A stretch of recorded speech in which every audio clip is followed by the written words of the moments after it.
In the heart of my village, Umuike, there was a house no one dared to enter, and a man everyone spoke of but hardly anyone truly knew. His name was Papa Olisa. The elders said he came from a family of kings, that in his youth, he built great wealth trading ivory, palm oil, and land, that white men came to bow before him, that he had so much money, his floors were tiled with coins, and his walls plastered with cowries. They said his dogs didn't bark because they'd been trained to kill silently, that his wives had left one by one, driven mad by his stubbornness and secrets, and that now, in his final days, he lived alone in a crumbling colonial mansion at the edge of the village, surrounded by tall iroko trees that whispered his name when the wind blew. But no one ever saw the inside of that house, except those who never returned. I was 16 when Mama came back from the stream one morning with a face like heavy rain. Kenechukwa's mother just told me, she said breathlessly, dropping her calabash by the door. Papa Olisa is looking for a girl to help him in that house. I looked up from the threadbare wrapper I was mending. Me?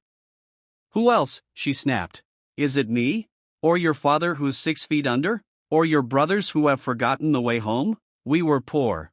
The kind of poor where you scraped old jam peels and made a meal of it, where the market women would whisper as you passed, pity dripping from their voices like bitter honey. Hunger was our shadow, following us everywhere. I was tired. Tired of the smallness of our lives. Tired of watching my mother's eyes grow dimmer every day. Tired of our collapsing mud house. And so, when Mama ordered me to go, I did not argue. The mansion was nothing like I imagined. Its once grand iron gates hung crookedly, held up by vines and rust. The walls, though once whitewashed, were now a sickly yellow, streaked with time and neglect. Tall weeds swayed in the breeze, and an eerie silence wrapped around the compound. A hunched old man with cloudy eyes and a permanent scowl stood by the gate. His name was Ikena, though the villagers called him Uninkem, the one who never left. Who are you? He growled. I'm Amara, I whispered. Mama said, the master is looking for a girl. He squinted at me, then opened the gate without a word. The inside of the compound was worse.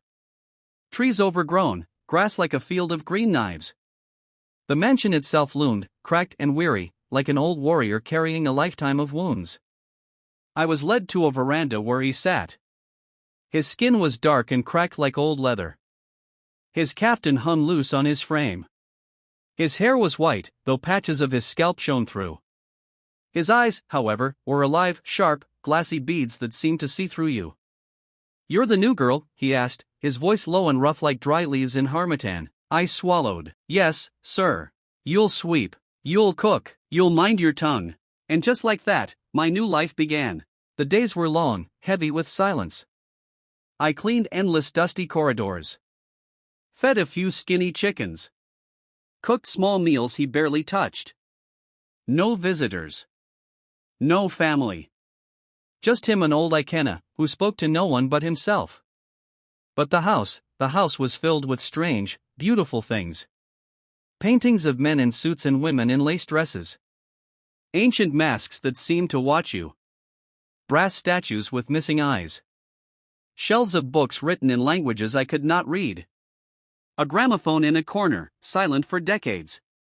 At night, when the crickets sang, I would creep to the window and watch Papa Olisa sitting under a dying udala tree, talking to himself, or perhaps to spirits.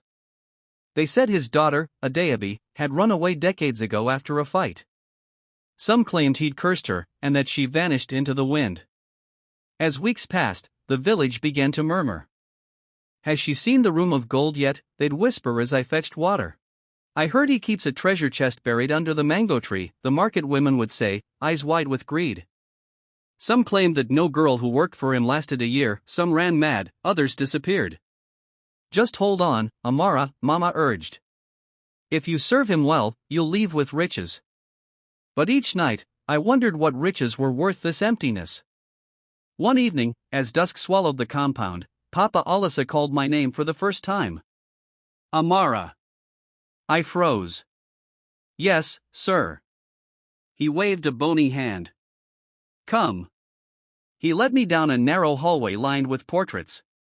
I recognized Adayabi from the faded pictures, a young woman with proud eyes and a defiant mouth. We reached a small, locked room. He opened it. Inside was a single chest.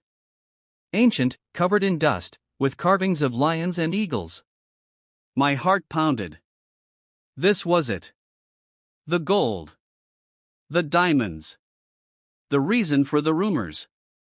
He knelt, his frail hands trembling, and opened it. Inside, old photographs. A broken pocket watch. A rusted comb. A leather pouch. I stared. No gold. No treasures. Sir? I whispered. He chuckled softly, a sound like wind through dead branches. You believe the stories too, he murmured. That I'm a billionaire. That there's wealth buried here. You all believed. He picked up a photograph of Adaobi, tears gathering in those empty eyes. She left because I chased shadows. I built houses I never lived in. Bought land I never farmed. Counted money while my wife died alone in that room. His voice cracked. This is my wealth now, Amara. Regrets. He reached for the leather pouch and handed it to me. Inside was a simple necklace, a blue stone pendant on a worn string. It was hers, he said. You remind me of her. I clutched it, unsure of what to say. Amara, he whispered. You are still young. Don't let hunger blind you. Don't chase what will bury you before your time. That night, he wept quietly under the udala tree. And I sat by the window, the necklace around my neck, and made a vow to myself. I would leave this village. I would build a life, but not one made of empty walls and lost loves. 3 days later, Papa Olisa died in his sleep.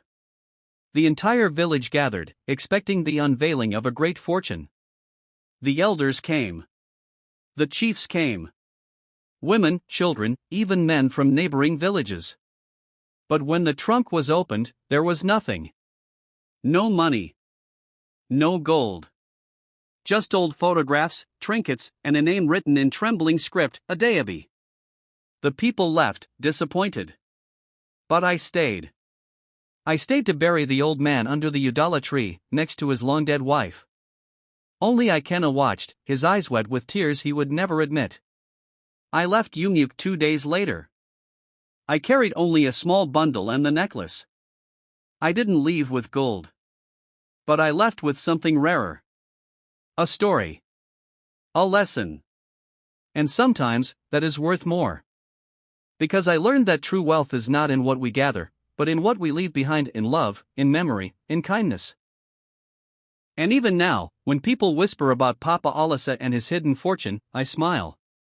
I thought he was a billionaire. But he was just a man. And that's all any of us will ever be.